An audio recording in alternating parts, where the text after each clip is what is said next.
कुछ डाउट है? कुछ क्या कर रहा है भाई? तो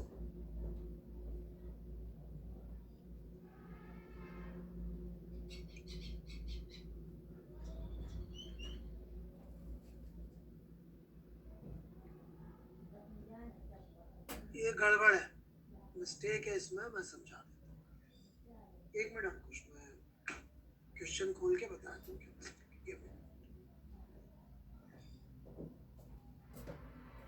एक सवाल का आंसर गलत है, पूरा लॉजिक उड़ा।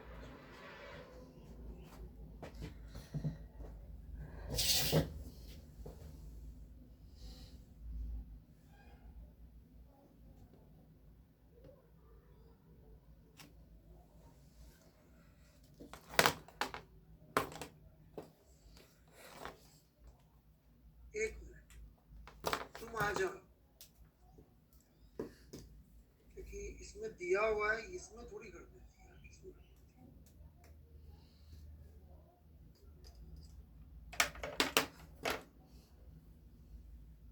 कितनी वन में थी शायद। आ जाओ भैया।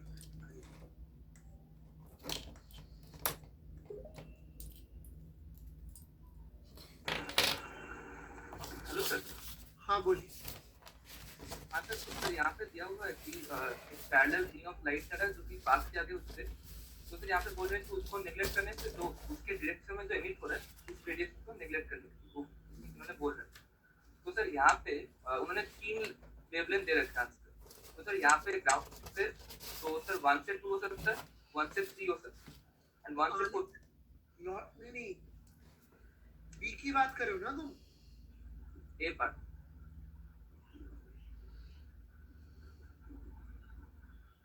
ट्रांसमिटेड भी, ट्रांसमिटेड में तो 100 की तो 100 जा ही सकती है, जैसे यहाँ पे बोले तो और 1 से 2 गया और 1 से 3 गया, उसके डिफरेंस जो बचा हुआ एनर्जी है वो भी चली जाएगी, तो 3 ही होंगी। जो मतलब रिमेनिंग एनर्जी है वो तो अलग से फोटोन को मिल जाएगा, यहाँ पे लिखा हुआ है। हाँ ऐसा लिखा हुआ, मैं भी यही कह रहा हूँ कि 100 नैनोमीटर हो गया ना, तो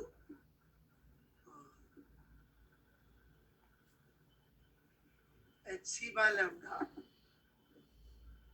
माइनस 1 से 2 जाने की वैल्यू, दैट इज 10.2।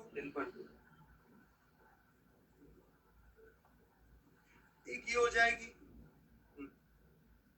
एक hc बाय लैम्डा माइनस 12.1 होता है, एक ये हो जाएगी, और लैम्डा 1 खुद लैम्डा ही हो जाएगी जो अपन ने भेजी थी, तो 3 हो गई। अगर ये सही हो तो बी पार्ट में दिया हुआ है कि जो मतलब जो अलग डायरेक्शन में एमिट हो रहा है, मतलब उस डायरेक्शन में तो जो एटम एक्साइटेड एटम जो एमिट कर रहा है। समझ लो 1 2 3, 1 से 2 गया था या 3 गया था, अब 3 से वापस आने के रास्ते 2 है, 3 से 2 आया, 3 से 1 आया, और 2 से आने का एक और है, तो 3 वेवलेंथ ये हो जाएंगी। ओके सर, समझ गया।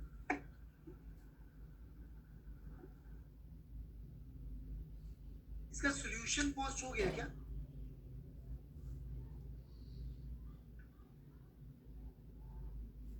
नहीं, आप लोगों ने कर लिया अटेम्प्ट?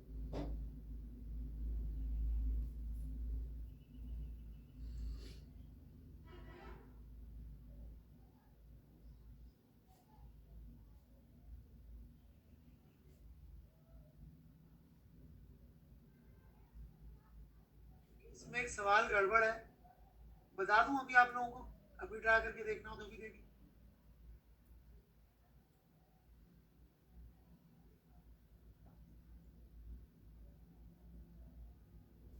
ये करके आना यार, खुद पूछोगे तो ज्यादा अच्छा।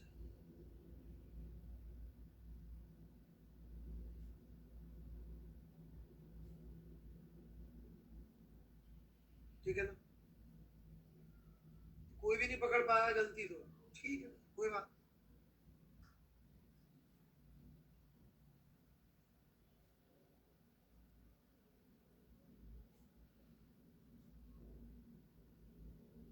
ठीक है, अब एक बार सॉल्यूशन पढ़ लो फिर डिस्कस कर लेंगे। नया चैप्टर शुरू करें।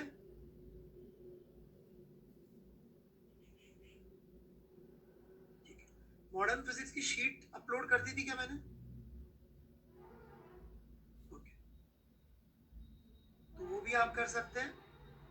अब हम लोग एक्सरे शुरू करेंगे, बिल्कुल एंड ही अब एक्सरे बहुत ज्यादा कुछ होता नहीं है पढ़ाने को।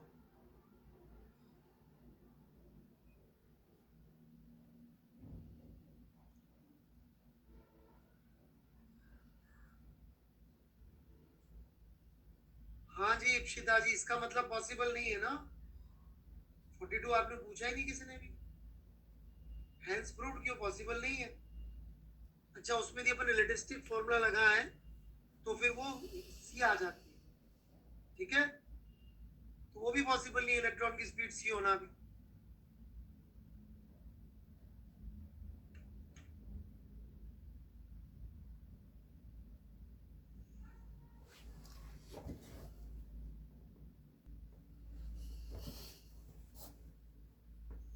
ठीक है,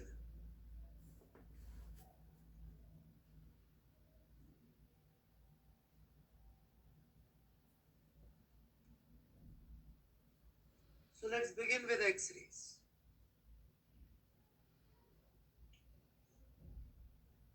देखिए,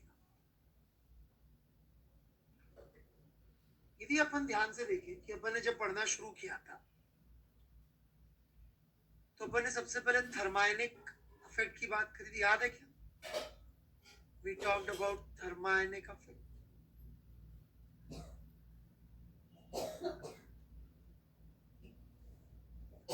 फिर फोटो इलेक्ट्रिक इफेक्ट,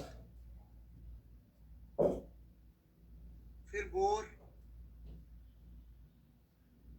अब एक्सरे की बात करेंगे, फिर radio activity and nuclear physics. आपको पता है ये एग्जैक्ट सीक्वेंस लाइट की एनर्जी की भी है।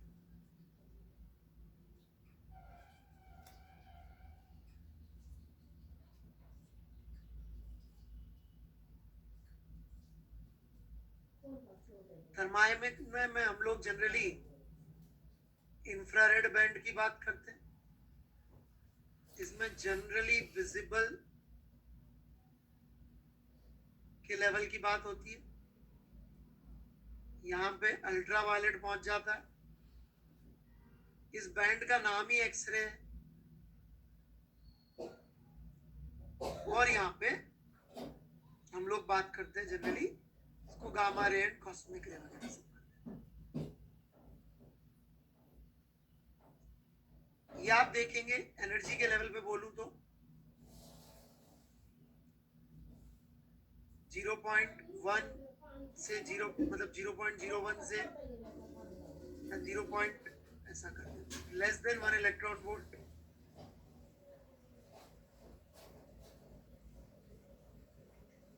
Photo electric effect generally 2 electron volt के ऑर्डर से शुरू होता है, देखा जाए तो 1.51 से शुरू होता है। सीजियम से लेकर आप देखेंगे तो ये कहानी 10 इलेक्ट्रॉन वोल्ट तक चलती है। बोर देखेंगे आप तो कहानी 1 इलेक्ट्रॉन वोल्ट से शुरू होती है, राइट। यदि अपन हाइड्रोजन एटम की बात करें तो एक्चुअली 10 से शुरू होती है, बिना 10.2 के तो कुछ नहीं होगा, पहला ट्रांजिशन भी नहीं होगा। वो नीचे आना तो ठीक है, ऊपर जाना ग्राउंड स्टेट से तो 10.2, तो उस पर्सपेक्टिव से 10 से लेके 100 इलेक्ट्रॉन वोल्ट तक जाता है। ये किलो इलेक्ट्रॉन वोल्ट की कहानी है और ये मेगा एंड गीगा। तो ऐसे भी आप दुनिया को देख या समझ सकते हैं।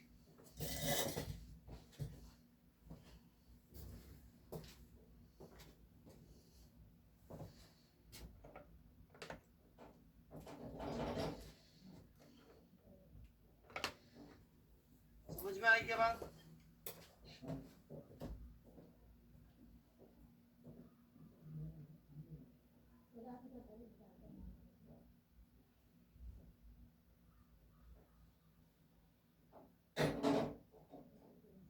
चलो आगे बढ़ते हैं।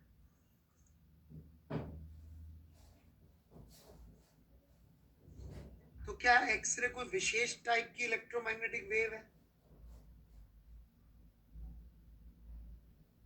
नहीं, जैसी सारी होती है वैसी है, ठीक है।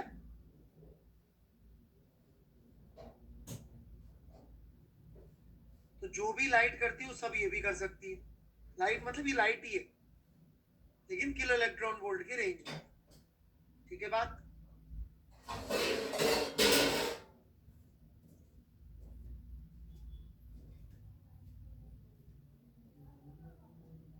ठीक है।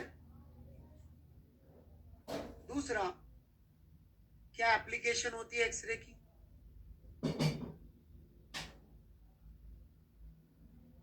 किसी को पता है क्या वैसे? नोबेल प्राइज और एक्सरे का रिलेशन?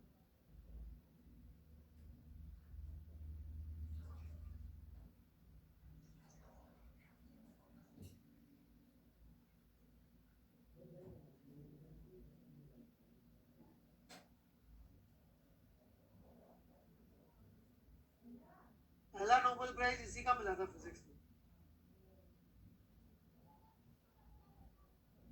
1901।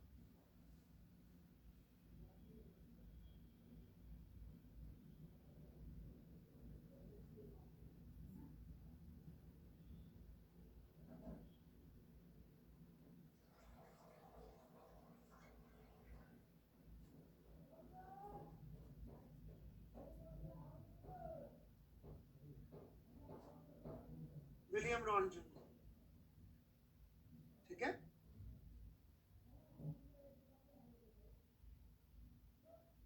नहीं सॉरी, पहला नहीं मिला था, गलत बोल दिया मैंने। 1895 में शुरू हुआ था, मिस। पहला तो सर जे थॉमसन को मिला था, सही। थोड़ा सा मिस।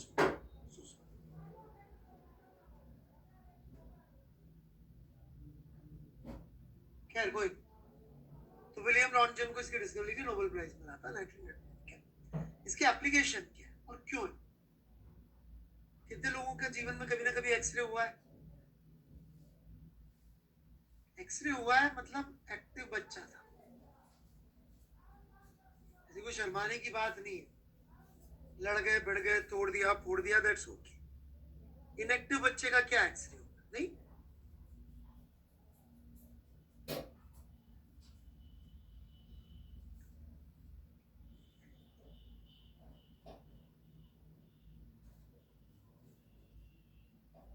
तो एक्सरे क्यों यूज करते हैं? क्योंकि इनमें पेनिट्रेशन की क्षमता होती है थ्रू टिश्यूज, कैन पेनिट्रेट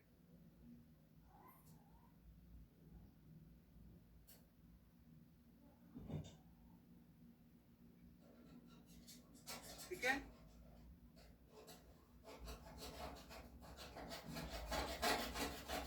अच्छा, पेनिट्रेशन की क्षमता जो होती है ये वो ध्यान से देखना पड़ता है। जितनी हाई फ्रिक्वेंसी उतना हाई पेनिट्रेशन,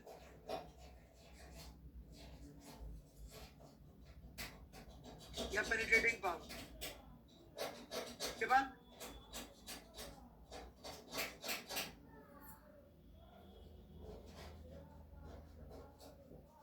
देखो फ्रिक्वेंसी बढ़ेगी तो लैम्डा कम होएगी। तो क्या होता है ना, इसको थोड़ा समझना कि इसलिए बहुत हाई फ्रिक्वेंसी की एक्सरे यदि यूज करेंगे तो वो कैंसर प्रोड्यूस कर सकती है, क्योंकि वो सेल वॉल को पेनिट्रेट कर जाती है। तो उनको बोलते हैं हार्ड एक्सरे।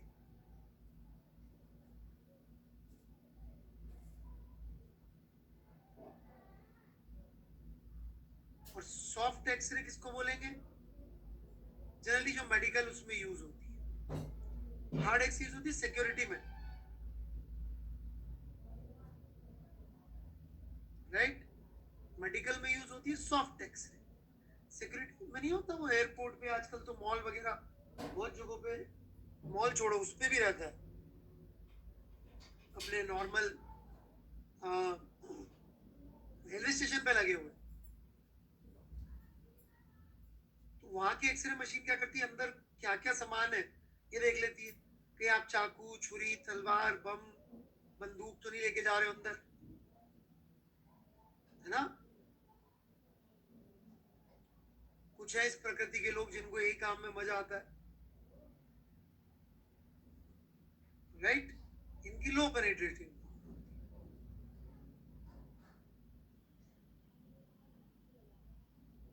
राइट।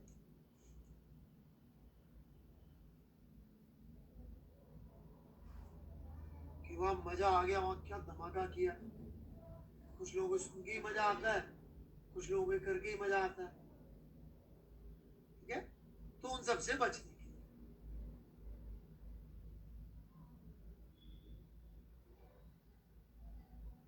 राइट।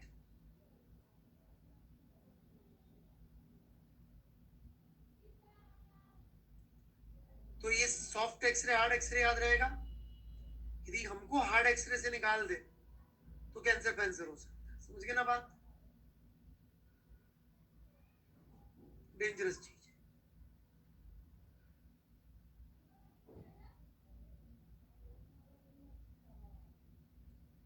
ठीक है। इसका इंटेंसिटी से इतना रिलेशनशिप नहीं है। जैसे कि आपको यदि खूब विजिबल लाइट में रख दे कि आंखें बंद करनी पड़ जाए तो उससे कैंसर नहीं होगा। कि इतनी रोशनी में था साहब कैंसर होगा, ऐसे नहीं होता। आग लग जाए, जल जाए, वो अलग बात है, उससे कैंसर नहीं होगा, राइट। तब होगा जब आपको एक्सरे के ऑर्डर की वेवलेंथ मिले, उससे भी छोटी वेवलेंथ। शुरू करें, चलिए। तो एक्सरे क्या कर सकती है एक बार बता दूं। पोलराइज हो सकती है, बिल्कुल हो सकती है। क्यों पोलराइज हो सकती है एक्सरे? क्योंकि सारी विजिबल लाइट होती है। ये आयनाइज कर सकती है क्या गैस को? बिल्कुल कर सकती है, खुद देख लो।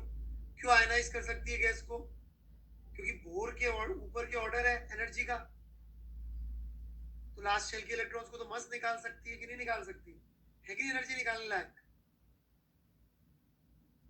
ठीक है। ये किसको पेनिट्रेट नहीं कर सकती है, लिख लेना, can not penetrate heavy metals.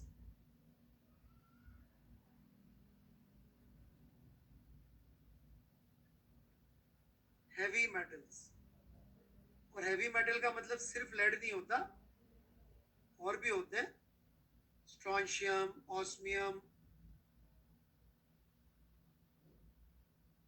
मोलिब्डेनियम। थोड़ा देखो, एक सब्जेक्ट होता है आईओसी, ज्यादा नहीं, कभी कभी देख लिया करो।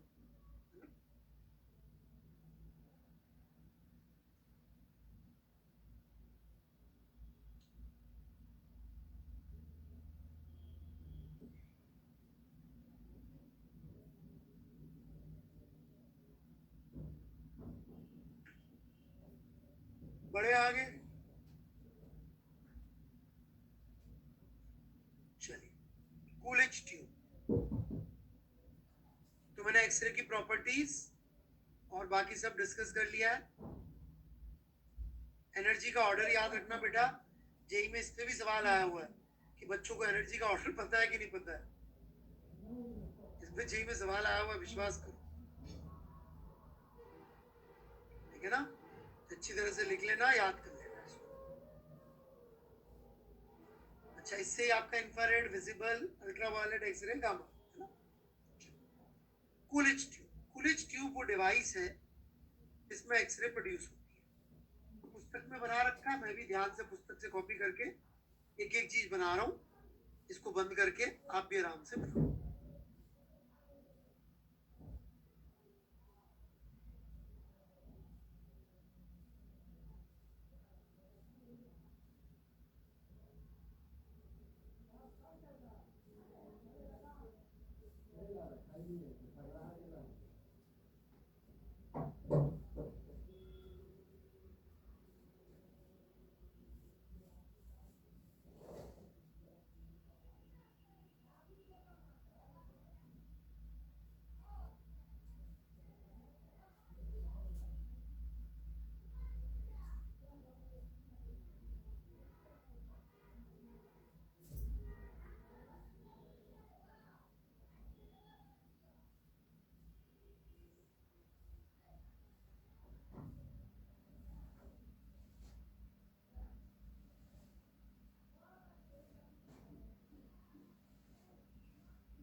This is how X-rays are produced.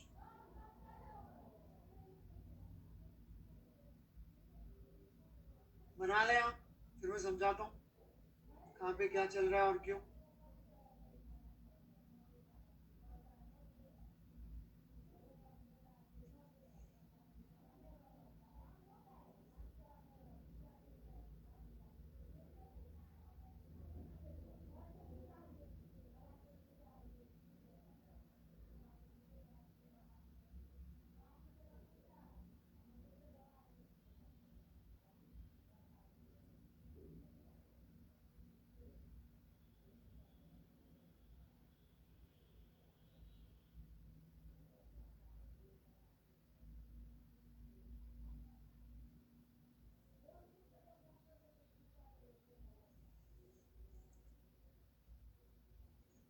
ठीक है, चलो आराम से समझना.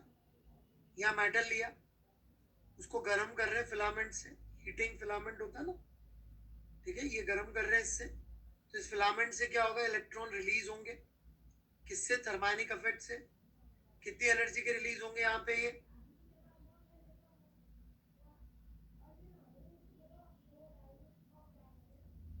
बहुत कम एनर्जी के, 0.1 इलेक्ट्रॉन वोल्ट, राइट.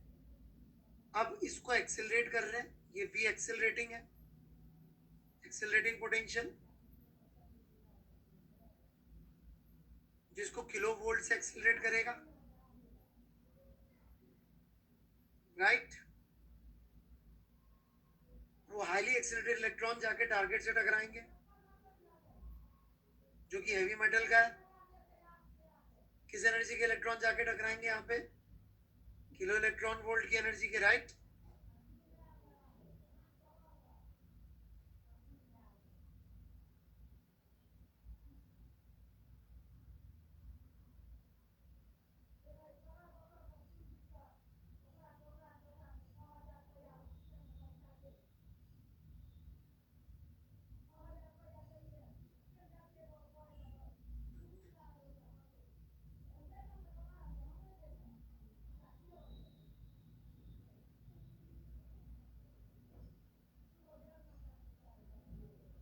क्लियर है यहाँ तक?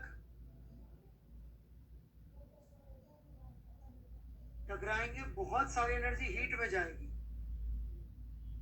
तो ये पिघल ना जाए, इसके लिए कूलेंट इसमें फ्लो कराते हैं कंटिन्यूसली. ठीक है.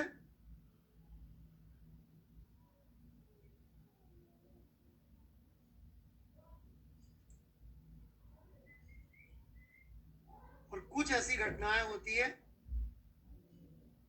कि इसमें एक्सरे प्रोड्यूस होती है. वैक्यूम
सॉरी यार, जरूरी फोन था।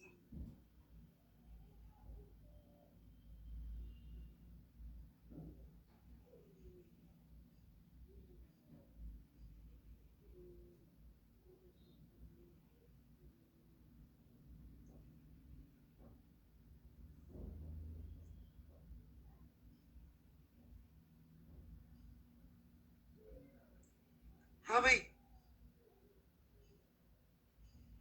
जल्दी।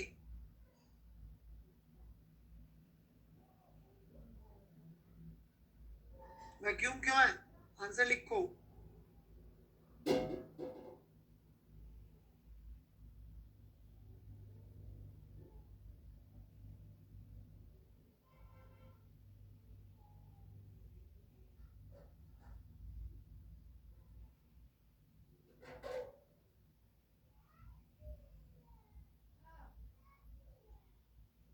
और एक सारी एनर्जी वेस्ट जाएगी।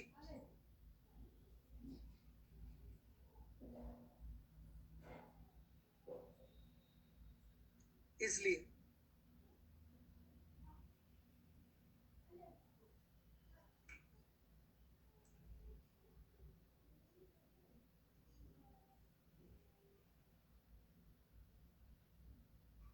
ठीक है, डन।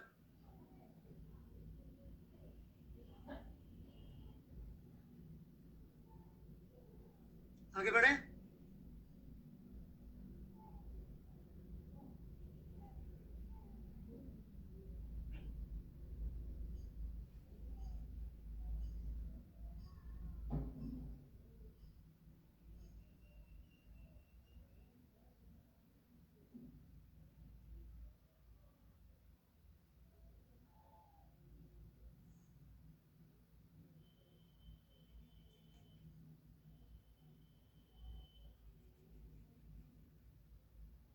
ठीक है डन।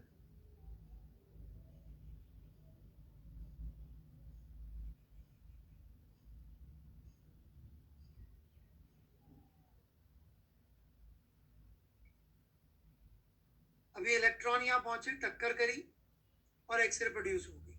सब चीजें लिख ली होंगी क्यों हो रही है। कुछ गड़बड़ मत करना आप। लिख लिया ना? अब जो घटना होती है यहाँ पे, वो क्या घटना है, एक बार वो समझ लीजिए।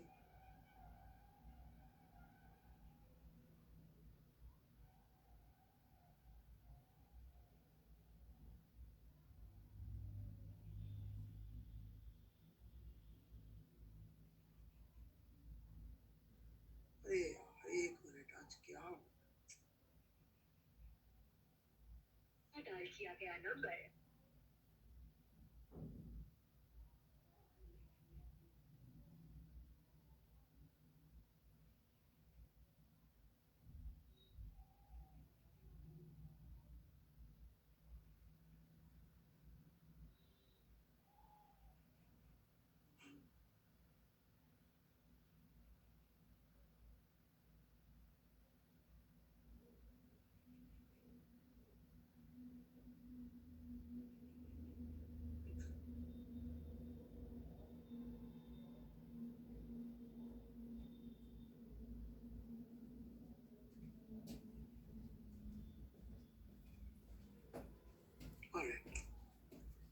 एक वर्ड है, वो लिख लेना, स्पेलिंग भी डाल रहा हूं मैं।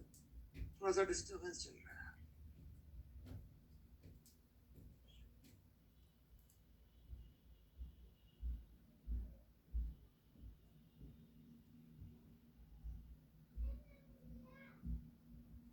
Bramstrelung. Bramstrelung. सुन लिया? ऐसे प्रोनाउंस करते हैं। Bramstrelung. Bramstrelung. Bramstrelung.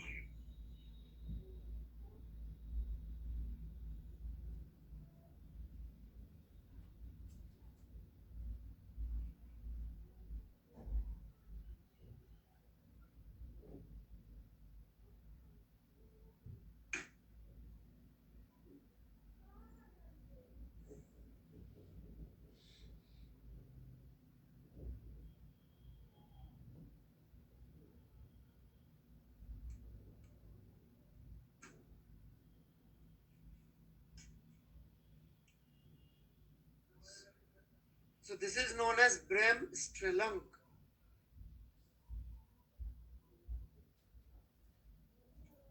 ब्रेमस्ट्रलन की वजह से मैक्सिमम एक्सरे निकलती है। इसका मतलब क्या होता है? जर्मन वर्ड है, इसका मतलब है ब्रेकिंग रेडिएशन। किस चीज की ब्रेकिंग हो रही है? यहाँ पे इलेक्ट्रॉन आ रहे हैं तेजी से और एक का एक लैटिस में स्लो डाउन हो रहे हैं। स्लो डाउन होना भी एक्सेलरेशन या डिसेलरेशन है। Accelerate charge must emit electromagnetic waves and that electromagnetic waves is of kilo electron volt order. So that is what is Bremsstrahlung is. X-ray produce क्यों होती है? Because of Bremsstrahlung, a breaking radiation event.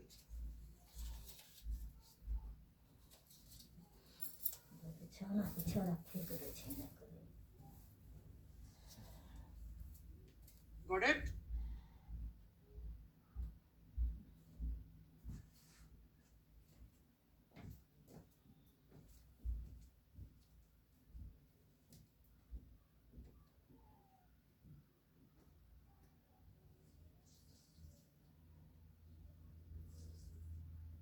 आगे बढ़े।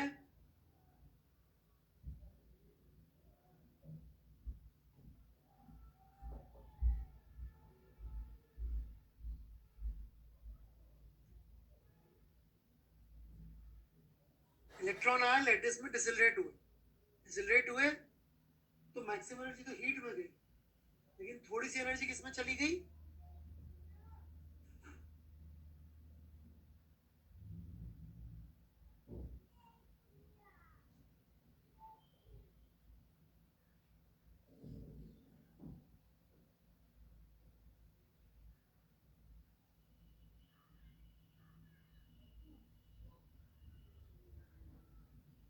X ray decelerate हुए, ठीक है, वो x ray. बढ़ू,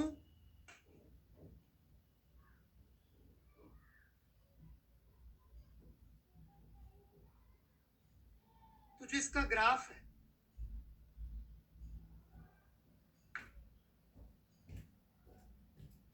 इंटेंसिटी वर्सेस लैम्डा का,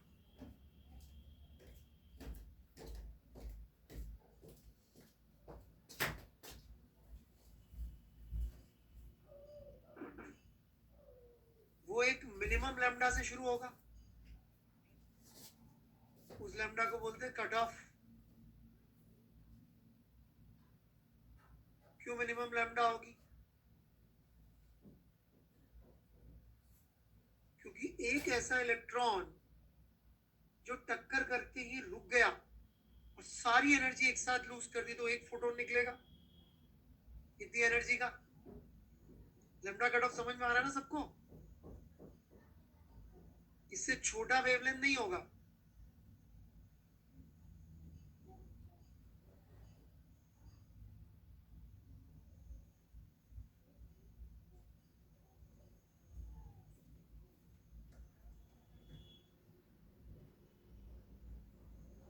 इसके पीछे क्यों नहीं है? समझ में आ गया सबको?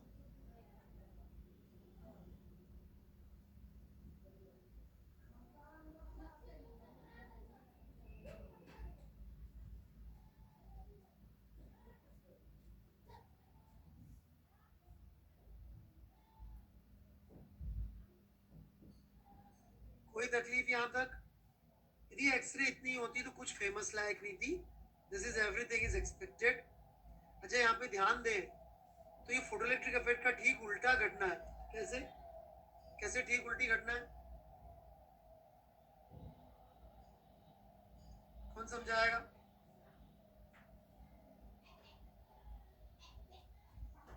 उधर फोटोन डालते थे और इलेक्ट्रॉन निकलते थे, यहाँ इलेक्ट्रॉन डालते हैं, फोटोन निकलते हैं। दूसरा पॉइंट वहां खूब सारे फोटोन से एक आध इलेक्ट्रॉन निकलते थे, या एक इलेक्ट्रॉन से खूब सारे फोटोन निकलते, क्योंकि रुक के भी एक्सेलरेट हो सकता है। एक बार थोड़ा डिसेलरेट हुआ, फिर थोड़ा डिसेलरेट हुआ, ऐसे। तो यहां तक की तो कहानी फर्स्ट क्लास है, राइट? सब कुछ वैसा है जैसा अपन एक्सपेक्ट कर रहे हैं। परंतु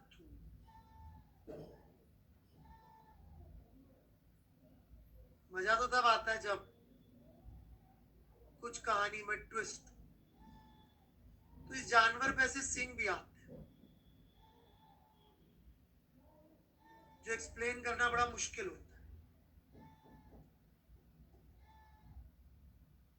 और ये सिंग देख के जो भी फिजिक्स के सी थे वो खुश हो गए।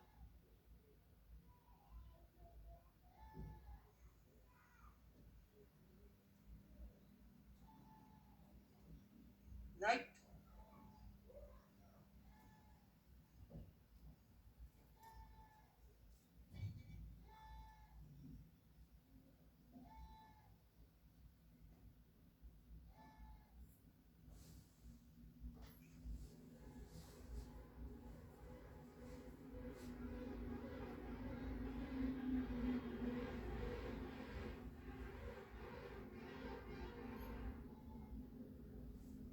लिखा सबने यहां तक?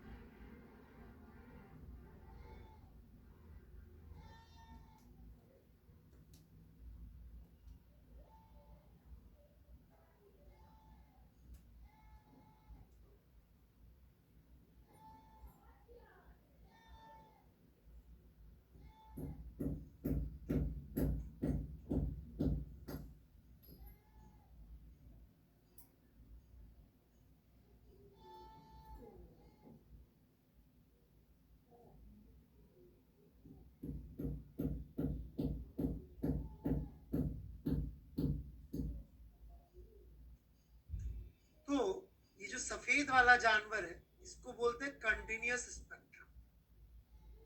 ऑब्वियस सा नाम है, इसमें क्या समझाओगे? कंटिन्यूअस ही है, सही है कि नहीं? ब्लू वाले का नाम थोड़ा सा डिफरेंट है, इसको बोलते हैं कैरेक्टरिस्टिक स्पेक्ट्रम।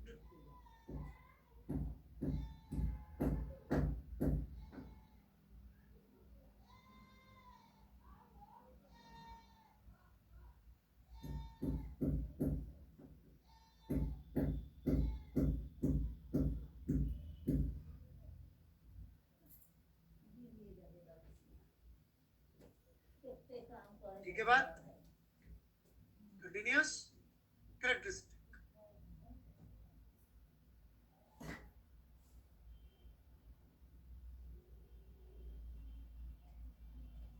अच्छा, ये बात क्लियर होगी, कंटिन्यूअस स्पेक्ट्रम को ढीला फर्क नहीं पड़ेगा। टारगेट क्या है? पड़ेगा क्या? मोलिब्डेनियम की जगह यदि आप लेड रख दो तो भी वही है, ऑस्मियम रख दो तो भी वही है, स्ट्रोंशियम रख दो तो भी वही है, लिखते रहना। लेकिन किससे फर्क पड़ेगा? एक्सीलरेटिंग पोटेंशियल से बहुत फर्क पड़ेगा। कहाँ रहेगा? ठीक है।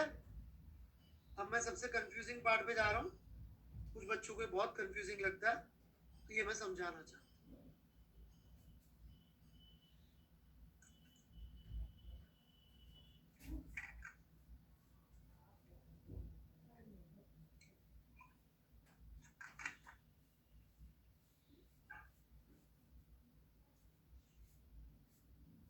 तो continuous depends on accelerating potential. कौन सा एक्सीलरेटिंग पोटेंशियल? रेड वाला या इधर ऊपर वाला? ये वाला है जो यहां से यहां तक एक्सेलरेट कर रहा है ना। हाँ। अच्छा, पता है इसका भी कुछ यूज है, बताऊं क्या इसका यूज? समझ में आ गया यहां तक? तो यदि फिलामेंट करंट बढ़ा दोगे तो क्या होगा बताओ? चलो, यहाँ का करंट बढ़ा दूं मैं तो क्या होगा? इंटेंसिटी बढ़ जाएगी। Very good. क्योंकि ज्यादा इलेक्ट्रॉन निकलेंगे तो वैसा का वैसा ही ग्राफ ऊपर शिफ्ट हो जाएगा।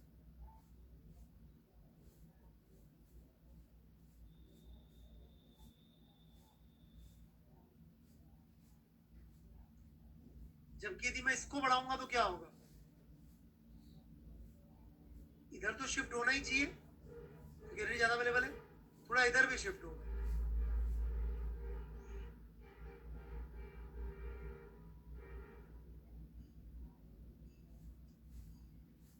क्योंकि सबके पास एनर्जी ज्यादा है ना पहले से। नहीं समझ में आ रही बात? लैम्डा कट ऑफ भी पीछे जाएगी।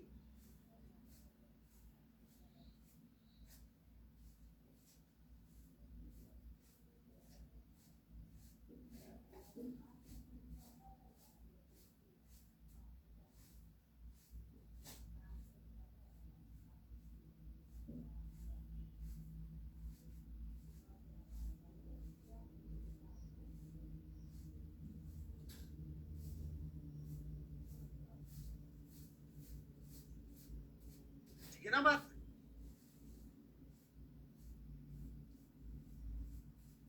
चलें कैरेक्टरिस्टिक पे।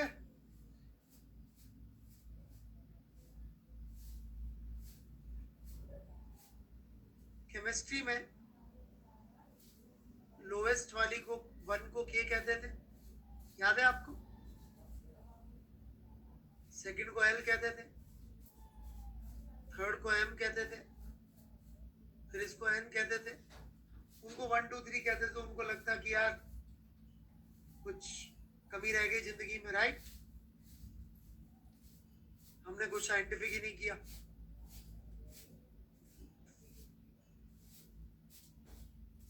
थोड़े से लोग हैं ऐसे, अब क्या कर सकते हैं? बढ़ू मैं आगे। अब वो इलेक्ट्रॉन आ रहा है बहुत हाई एनर्जी का, उसने आके इसको उड़ा दिया। पॉसिबल है क्या? एक वैकेंसी क्रिएट कर दे के शेल में, नॉक ऑफ कर दे, नॉक आउट कर दे, नॉक आउट बोलते हैं केओ। क्या खाली जगह हो गई? क्या ये खाली जगह को इजीली बर्दाश्त कर लेगा एटम? बिल्कुल नहीं। उसकी एल शेल भरी पूरी है, ऊपर एम शेल भरी पूरी है, तो क्या होगा? ऊपर में से किसी को बुलाएगा, आ जाओ।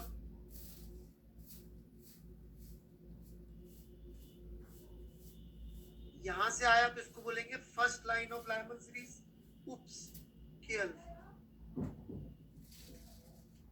यहां से आया तो इसको बोलेंगे second line of Lyman series, sorry के बीटा।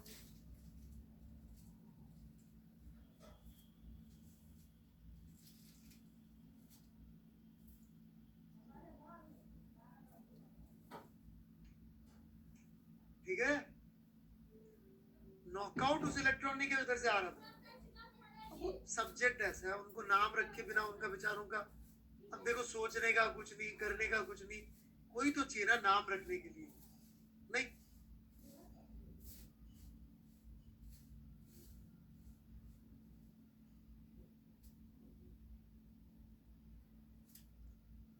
जैसे बच्चे को मतलब शादी माँ बाप करे, बच्चा वो पैदा करे, पाले, वो नाम रखने पंडित आ जाता है।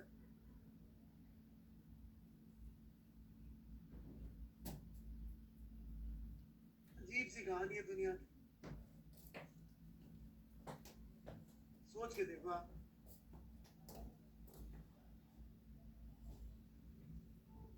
क्योंकि बच्चा नालायक निकले, पंडित को पकड़ा दो, तूने रखा था नाम, तू जेल है। मान लो किसी का छोरा ड्रग लेते हुए पकड़ा जाए, तो थोड़ी जिसने नाम रखा था उसके पास चला जाएगा। तूने रखा था नाम, पकड़ अब इसको।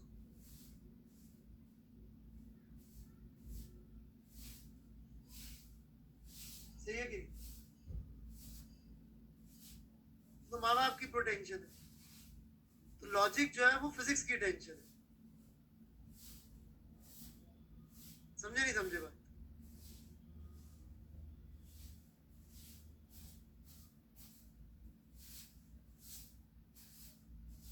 नाम रखने के लिए लोग रखे हुए, क्या करें?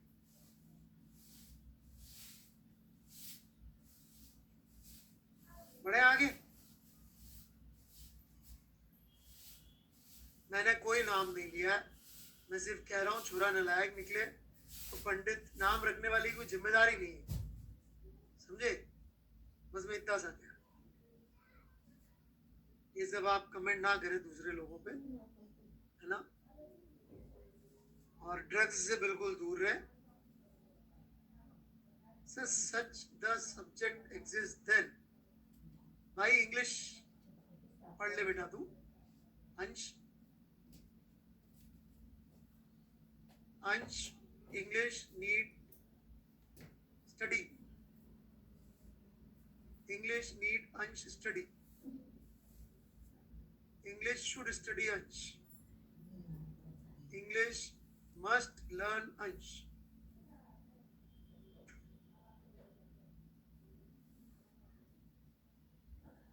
यार पढ़ा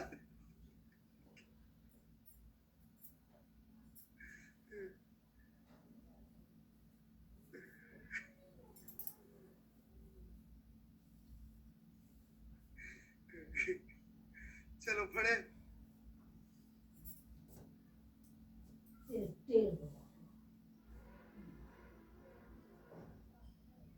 हंस लिए सब रिफ्रेश्ड फिर बोरिंग है यार ये एक्सरे में हर बार बोर हो जाता है बड़ा तो भैया के शेल से नॉकआउट हो गया तो के अल्फा सीरीज के बीटा ऊपर से आएगा के गामा एल को भरने आए कोई एम से तो क्या कहलाएगा फर्स्ट लाइन ऑफ बामर सीरीज नहीं एल अल्फा जीनियस इतने इंटेलिजेंट एल से भरने आया तो एल अच्छा एल सीरीज कब मिलेगी या तो एल से नॉकआउट हो या के अल्फा के बाद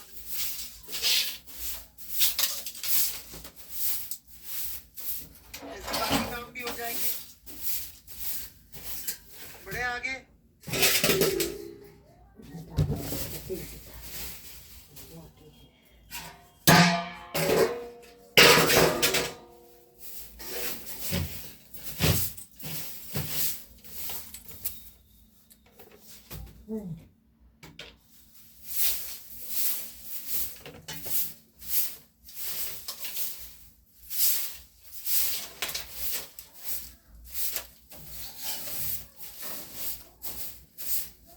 नो डाउट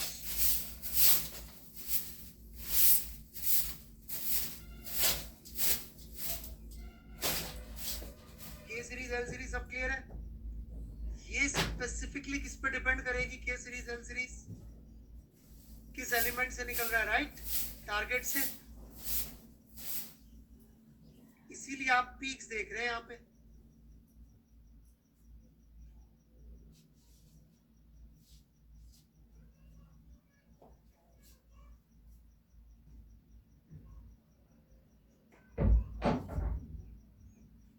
तो जरूर लिख लेना कैरेक्टरिस्टिक किस पे डिपेंड करेगी टारगेट पे ठीक है क्या बात will be dependent on target target कौन सा इस पे बहुत ज्यादा डिपेंड नहीं करेगी मान लो अपन ने 13.2 किलो वोल्ट से बढ़ा के 13.3 कर दिया तो उसका असर कैरेक्टरिस्टिक में दिखेगा नहीं कंटिन्यूस में दिखेगा यस बढ़ा दिया का मतलब हमेशा याद रखना बढ़ा दिया का मतलब कभी भी ये नहीं होता कि अपना अंश बैठ के जो है वो 3 बॉडी प्रॉब्लम सॉल्व कर दिया जो आज तक न्यूटन से सॉल्व नहीं हुई आइंस्टीन से सॉल्व नहीं हुई ठीक है ऐसा कुछ नहीं होगा अंश ने कुछ कर लिया मतलब इंग्लिश में 2 लाइन सही लिख ली ग्रामेटिकली है ना गाय के निबंध की पहली 2 लाइन सही लिख ली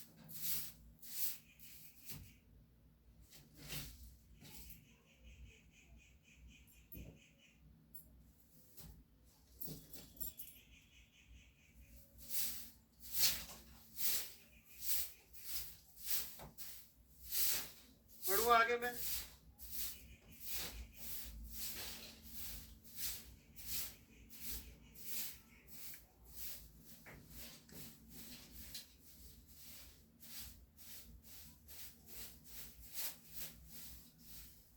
का पहाड़ा सुना दिया तो मतलब ठीक है इंटेलिजेंट हो ऐसा कह देंगे ये नहीं कि अपन ने जनरल रिलेटिविटी की इक्वेशन से कुछ क्वांटम मैकेनिक्स को रिलेट कर दिया ऐसा नहीं कर ले ठीक है ना बात तो वैसी कहानी है 13.2 से 13.3 हो गया 14 हो गया बहुत ज्यादा कुछ हो गया तो हो जाता कुछ होगा 10 का पहाड़ा सही सुना दिया, और क्या।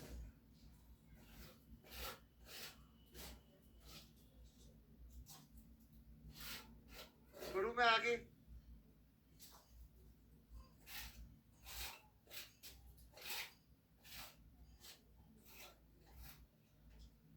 क्लियर है ये पीक्स क्यों आती है? ये transition would represent the target, right?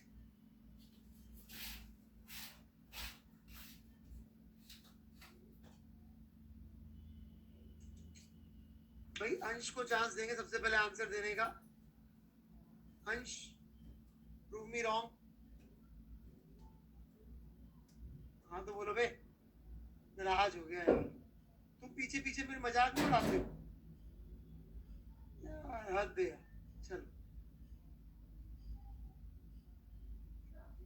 इसमें से के अल्फा बताओ कौन सा है? बड़े बेवकूफों नहीं उड़ाते हो तो क्या फायदा पढ़ने का टीचर से, उसकी मजाक ही नहीं उड़ाओ तुम। हाँ।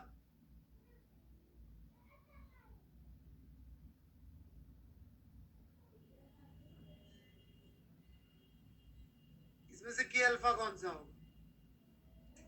आइडेंटिफाई के अल्फा।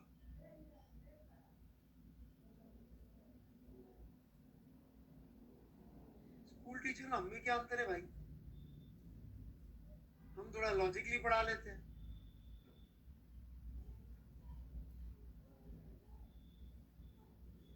यदि इनमें से कोई एक के अल्फा है तो कौन सा के अल्फा होगा बताइए?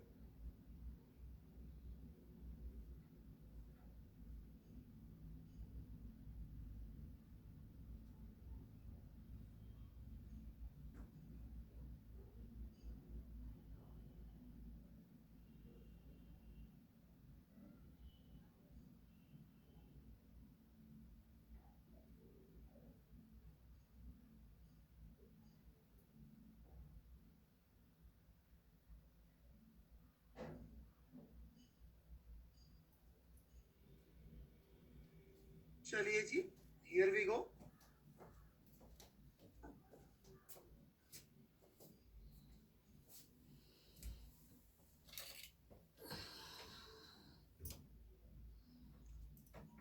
पहचानो भाइयों, ये के अल्फा है।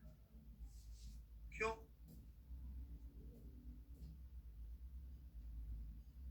क्योंकि ये तो एल बैंड होगा। यदि ये दोनों के, इसमें से के बैंड तो कम एनर्जी, सबसे ज्यादा एनर्जी का होगा, तो ये के बैंड है। और के बैंड में लीस्ट एनर्जी के अल्फा की होगी। समझा कुछ?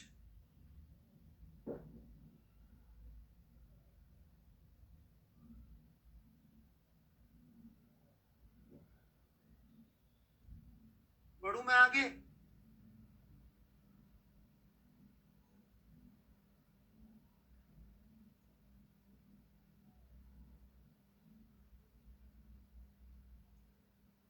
चलिए, अब हम ऐसे नौजवान की कहानी पढ़ेंगे जो देश के लिए शहीद हो गया और पूरी केमिस्ट्री का भला कर गया।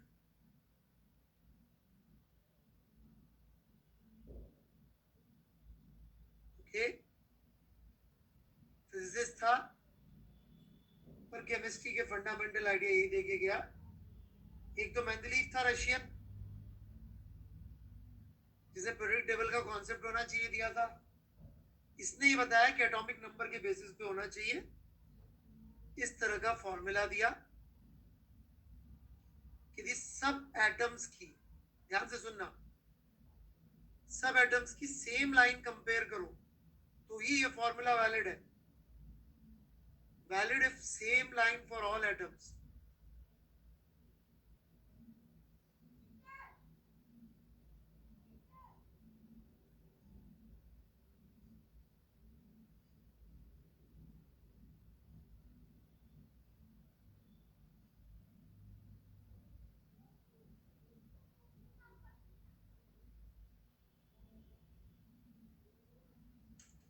ठीक है?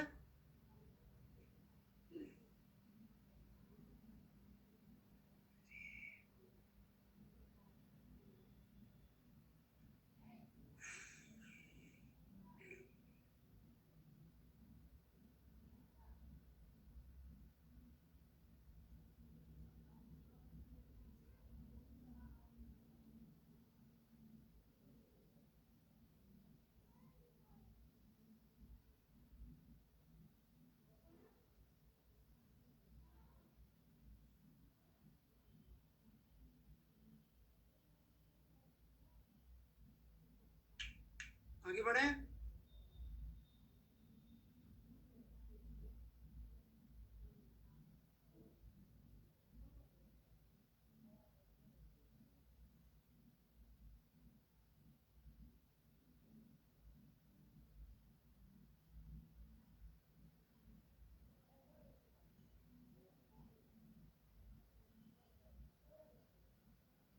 कुछ पूछना है तो ये फ्रीक्वेंसी किसकी है? लाइन की सीरीज की, ठीक है। पी को बोलते हैं स्क्रीनिंग पैरामीटर। क्यों होता है अभी बता रहा हूं। P is equal to 1 for K alpha. बाकियों के लिए गंदे गंदे फॉर्मूले होते हैं, कभी कभी केमिस्ट्री के टीचर जोश में होते हैं तो पढ़ा देते हैं।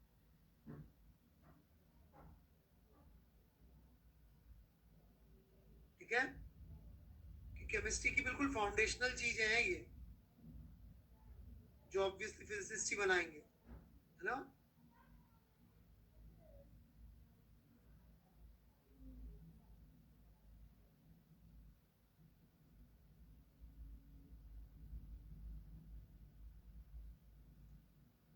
अब देखो, यहां से कोई जंप करके इधर आएगा और इसमें एक ही इलेक्ट्रॉन बचा हुआ है, राइट। तो क्या होगा?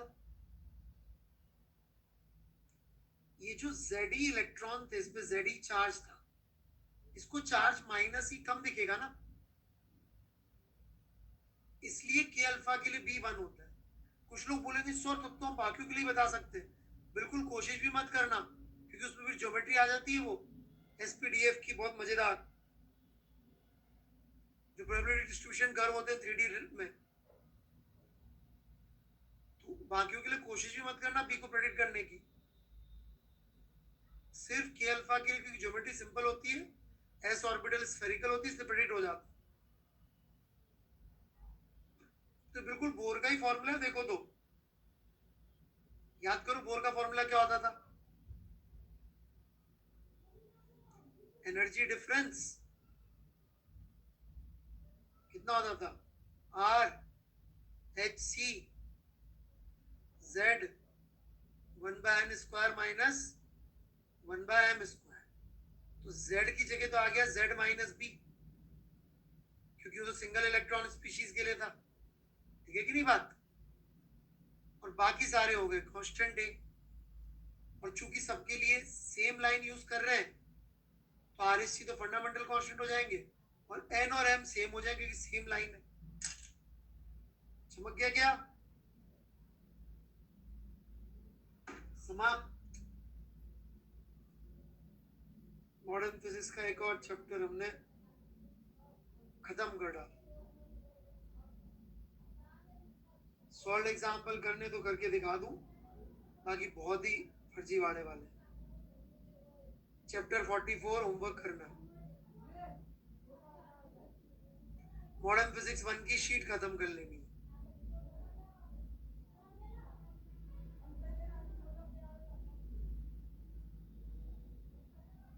ठीक है।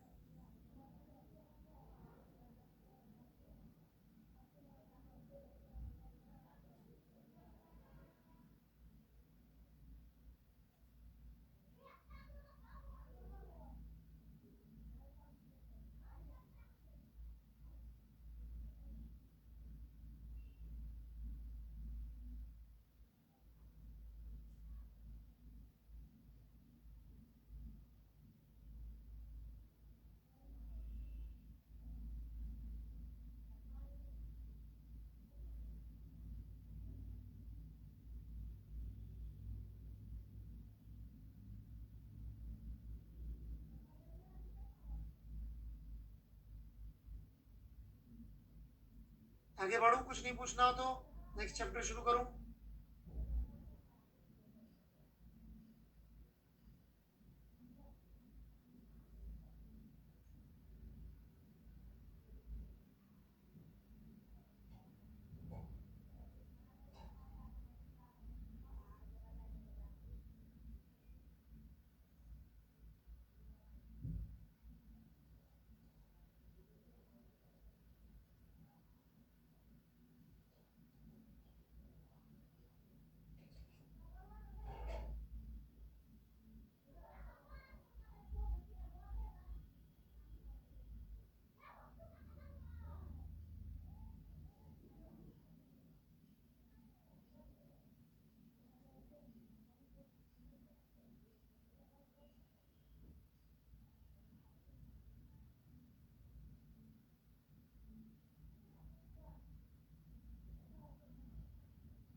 D इक्वल टू 1 इसलिए हुआ क्योंकि एक इलेक्ट्रॉन ही आएगा इस प्रोटॉन के Ze चार्ज के सामने,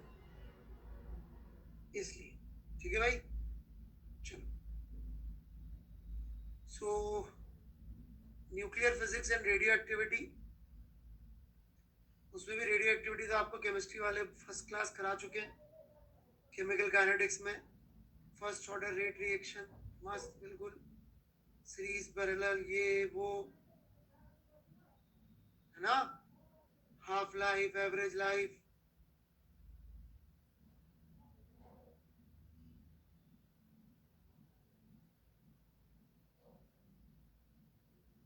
मुझे पता है जी क्यों होती है, इस तरह की बातों में वो ज्यादा विश्वास रखते हैं। ठीक है, थोड़ा बहुत उसके बारे में हम लोग बात कर रहे हैं, न्यूक्लियर फिजिक्स।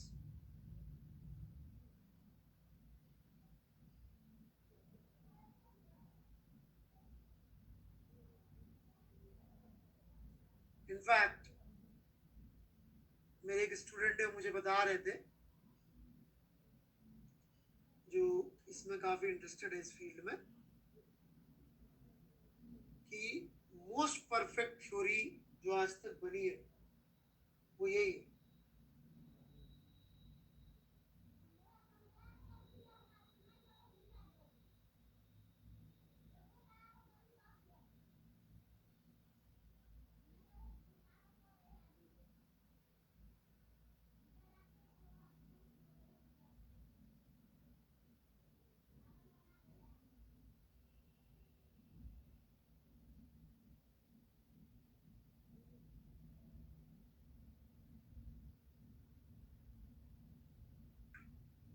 पढ़े 10 डेसिमल प्लेसेस तक उसमें सही आते हैं रिजल्ट, उसको बोलते हैं क्वांटम फील्ड थ्योरी, QFT,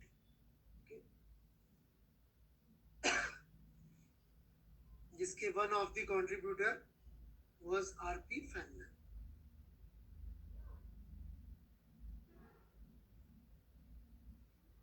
चलिए शुरू करते हैं।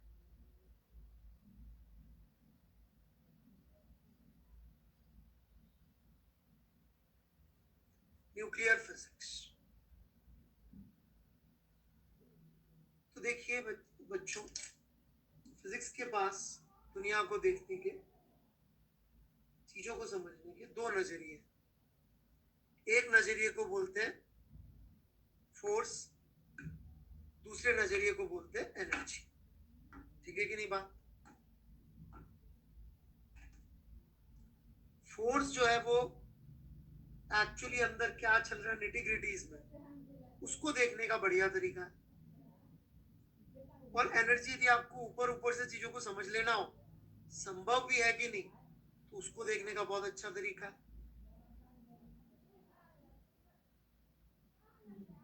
ठीक है, न्यूक्लियर फिजिक्स एक्सी वर्मा से बिल्कुल नहीं पढ़नी है। Do not study from HCV, only NCERT।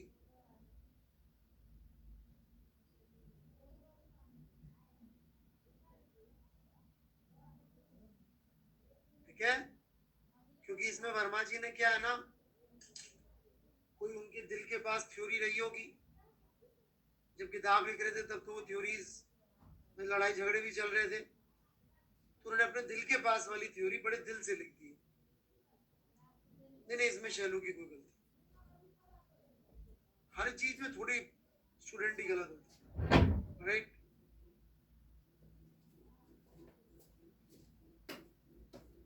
ठीक है, तो उन्होंने क्या अपने दिल से इसकी बढ़िया थ्योरी लिख दी। क्वेश्चन अभी दे रहा हूं क्या तनिष्क? क्या तू पहले क्वेश्चन कर ले फिर आइयो, जा बाय, पहले क्वेश्चन कर ले फिर आना। ठीक है, तो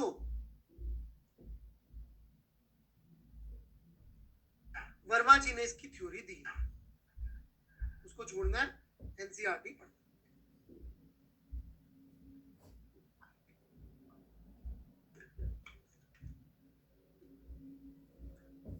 न्यूक्लियस किसने डिस्कवर किया था? कि न्यूक्लियस होना चाहिए दुनिया में? चैडविक, हे भगवान, अबे न्यूट्रॉन या प्रोटॉन नहीं बोल रहा हूं, बहुत बड़े वाले हैं भाई साहब।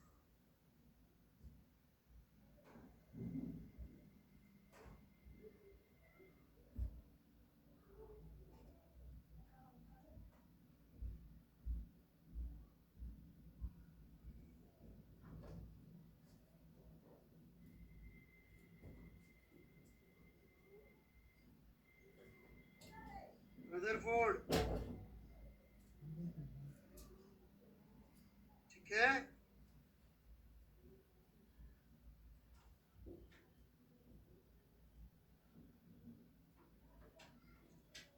कि गोल्डफोल एक्सपेरिमेंट से पता पड़ा था कि न्यूक्लियस भी एग्जिस्ट करेगा।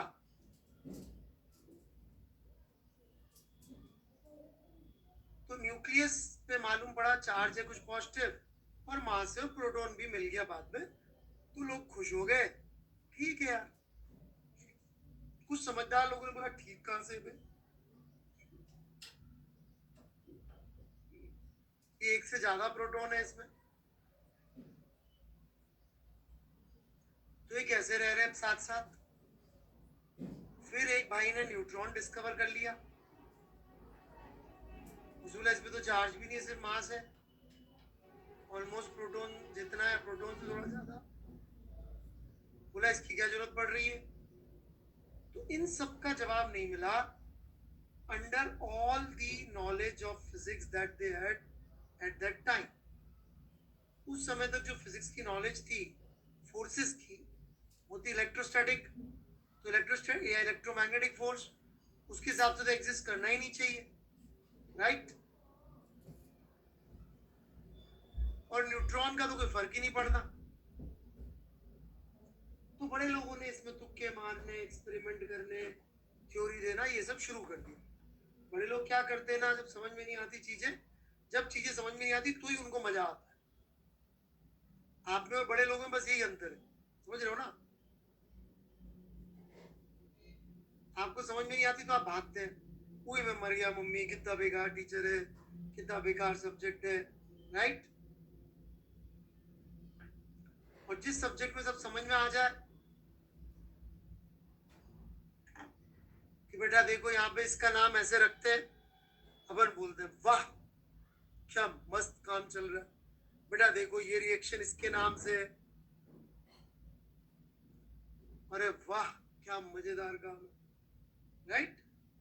तो वो डिफरेंस है सब्जेक्ट्स।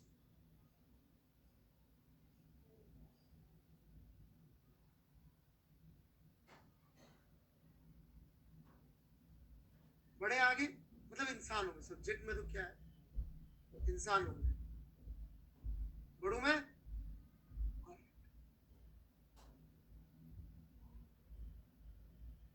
तो एक और नया फोर्स प्रपोज किया गया जिसको बोलते हैं strong force.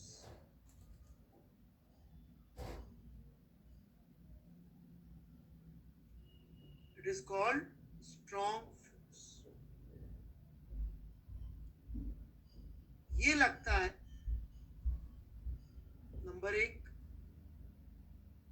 Proton proton, proton neutron और न्यूट्रॉन न्यूट्रॉन के बीच में। नंबर टू, अट्रैक्टिव नेचर का भी होता है सर्टेन डिस्टेंस तक, उससे ज्यादा पास आ जाए तो रिपल्सिव भी हो जाता है। रेंज इसकी बड़ी इंटरेस्टिंग है, 10⁻⁻15 मीटर के बियॉन्ड फेल हो जाए, और इस रेंज में करीब करीब कांस्टेंट सा रहता है, या सिर्फ नेबर्स के बीच में लगता है, ऐसे कह देते हैं।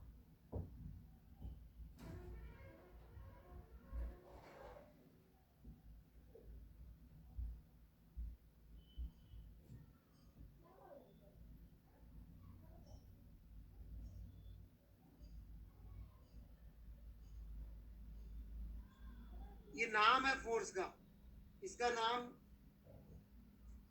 फैनमैन फोर्स या कुछ और फोर्स या कौन था गैरी, मैंने ये सब भी रख सकते थे, बट फिजिसिस्ट लोग जो है वो नाम वाम का ज्यादा वो नहीं रख, राइट, एग्जैक्ट। तो उन्होंने कहा नाम में क्या कुछ भी रख दो, उन्होंने रख दिया न्यूक्लियर स्ट्रॉन्ग फोर्स।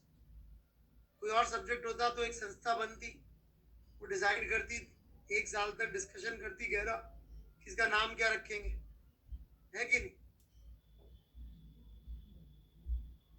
इंटेलिजेंट लोगों का सब्जेक्ट है, उन्होंने बोला छोड़ो यार, कौन टाइम, जैसे बोला यार बड़ा स्ट्रॉन्ग फोर्स, हाँ स्ट्रॉन्ग, चलो बढ़ो।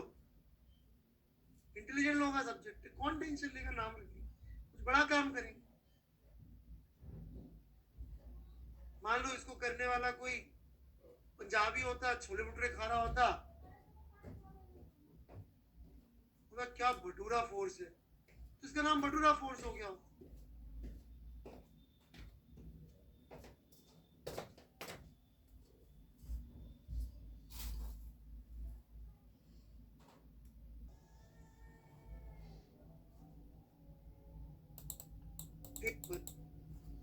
प्रोटॉन न्यूट्रॉन और न्यूट्रॉन न्यूट्रॉन के बीच। नंबर 2, अट्रैक्टिव नेचर का भी होता है सर्टेन डिस्टेंस तक, उससे ज्यादा पास आ जाए तो रिपल्सिव भी होता है। रेंज इसकी बड़ी इंटरेस्टिंग है, 10⁻⁻15 मीटर के बियॉन्ड फेल हो जाता है, और इस रेंज में करीब करीब कांस्टेंट सा रहता है, या सिर्फ नेबर्स के बीच में लगता है, ऐसे कहते हैं।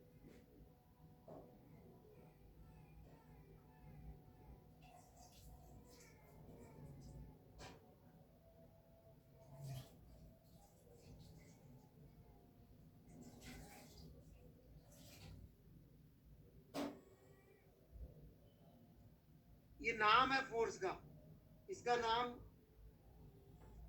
फैनमैन फोर्स या कुछ और फोर्स या कौन था गैरी,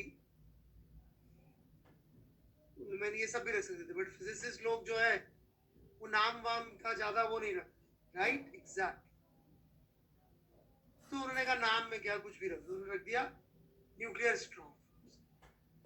कोई और सब्जेक्ट होता तो एक संस्था बनती, वो डिसाइड करती, 1 साल तक डिस्कशन करती गहरा, किसका नाम क्या रखेंगे, है कि नहीं।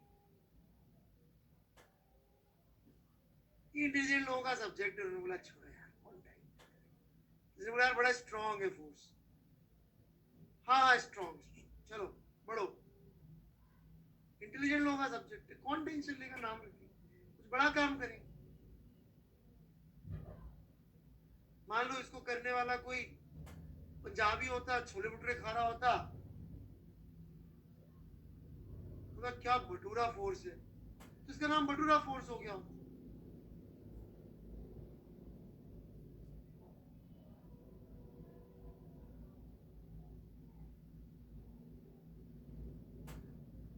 राइट, समझ गए ना बात को, नाम को लेकर टेंशन, इसको सिर्फ सोचना स्ट्रॉन्ग फोर्स रखा, नाम तो स्ट्रॉन्ग कुछ है, बस ऐसे ही बोलते बोलते बोल दिया। राइट, जैसे न्यूट्रिनो एक पार्टिकल होता है, उसका नाम न्यूट्रिनो इसलिए पड़ा क्योंकि एनरिको फर्मी जो है वो इटालियन थे, इटालियन के हर चीज के आगे ओ जोड़ देते हैं, तो वो न्यूट्रॉन को न्यूट्रिनो बोल दिए, और वही चीज वो निकला पार्टिकल बाद में। फिर अच्छा छोड़ो ना यार, न्यूट्रिनो बोल देते क्या जाने, न्यूट्रॉन अलग हो गया, न्यूट्रिनो अलग हो गया, ये तो सच्ची कहानी।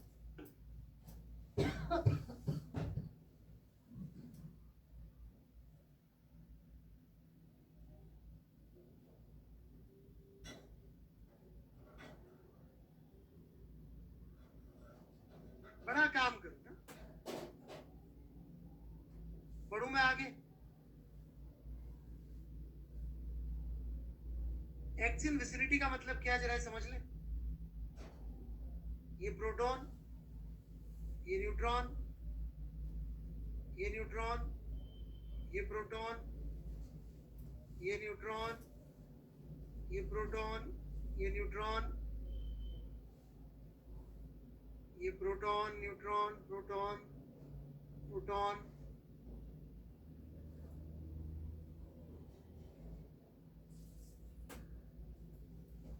ये ब्लू वाले का इंटरेक्शन सिर्फ इन पड़ोसियों से होगा, समझे क्या मेरी बात? इनका इनसे नहीं होगा, vicinity. This leads to very interesting thing. यदि आपने फॉर्मूला देखा हो तो आप देख सकते हो डेंसिटी यूनिफॉर्म आती है, क्योंकि मास हो जाएगा करीब करीब A into m naught divided by 4 by 3 pi r cube.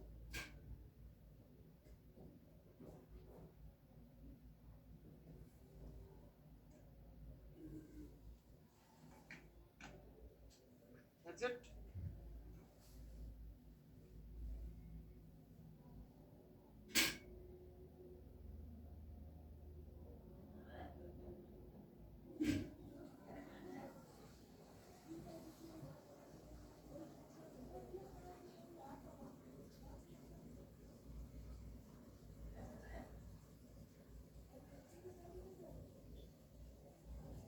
Got it?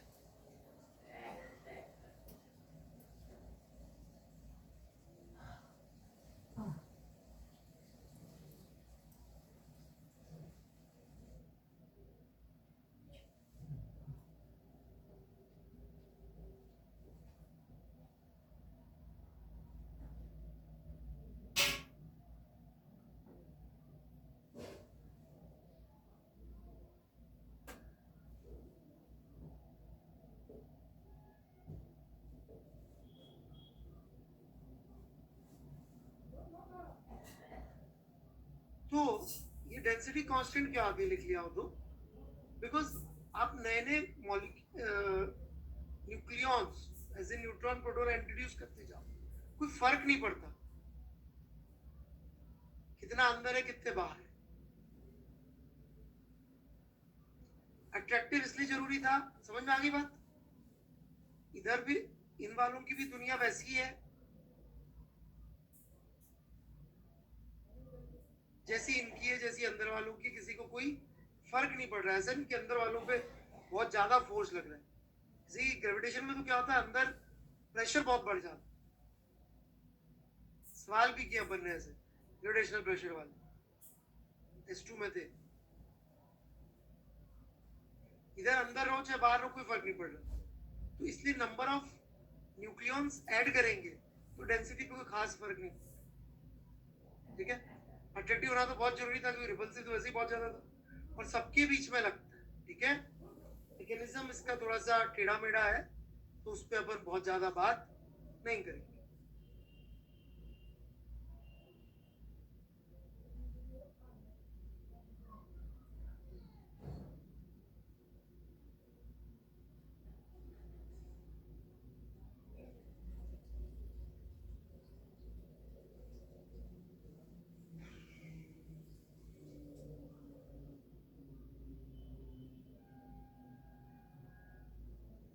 Clear?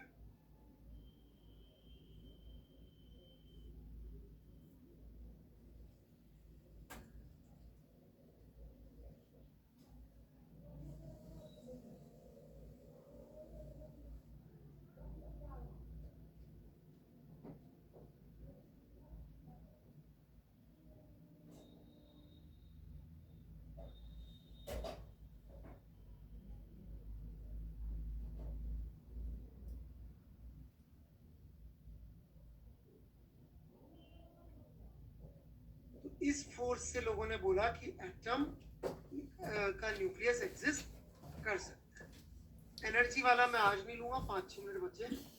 किसी को कुछ जनरल बातचीत करनी हो, कुछ भी पूछना हो तो पूछ सकते हैं, क्योंकि फिर वो लंबी कहानी। हाँ भैया दाल में तू दलवी में वो दाल रखी है ना बसिया वाला दाल खट्टा हो गया पता हो तोरा मैं के लिए धाई ला काम बहुत सारा है नहीं जरूरत है आयन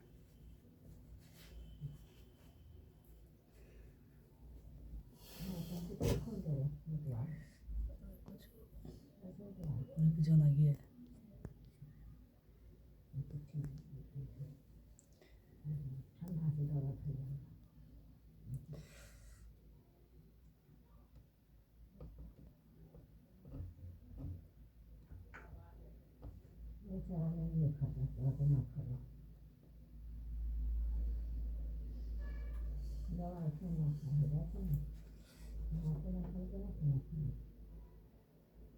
और कुछ